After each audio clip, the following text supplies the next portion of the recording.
नमस्ते, जय श्री कृष्णा, राधे राधे। नाच की गीत चुटकुला बहुत प्यारा है, पूरा सुनना। सब्सक्राइब भी कर देना, शेयर भी कर देना। आप लोग को गीत सुनाती हूँ।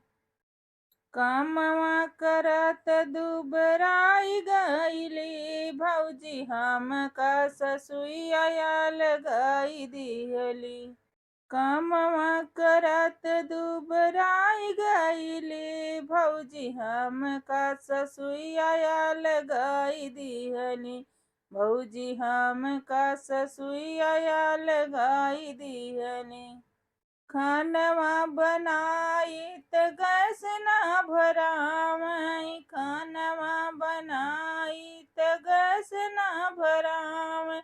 चूल्हवा लकड़िया हमका देखावई, हमका नौकरानी बनाई दिहली। भौजी हमका ससुइया लगाई दिहली। भौजी हमका ससुइया लगाई दिहनी।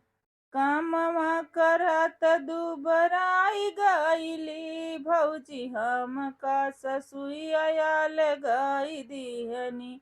भौजी हमका ससुइया लगाई दिहनी। हमका नौकरानी बनाई लिहनी, भौजी हमका ननदिया लगाई दिहनी। भौजी हमका ननदिया लगाई दिहनी। हमका नौकरानी बनाई दिहनी, भौजी हमका जेठनिया लगाई दिहनी। भौजी हमका जेठनिया लगाई दिहनी।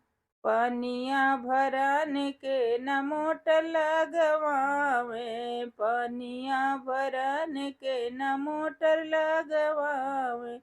मोटर लगवावे न टोटी लगवावे। हमका महरिनिया बनाई लिहनी, भौजी हमका जेठनिया लगाई दिहनी। भौजी हमका जेठनिया लगाई दिहनी।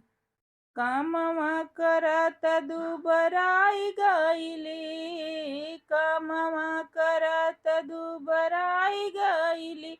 भौजी हमका ससुइया लगाई दिहनी। भौजी हमका ससुइया लगाई दिहनी। हमका नौकरानी बनाई दिहनी, भौजी हमका ससुइया लगाई दिहनी। भौजी हमका ससुइया लगाई दिहनी। कामवा करत दुबराई गईनी, भौजी हमका ननदिया लगाई दिहनी। बर्तन मजन के साबुन नाही दिहनी, बर्तन मजन के साबुन नाही दिहनी। मटिया से बर्तन मजाई दिहनी, भौजी हमका ससुइया लगाई दिहनी।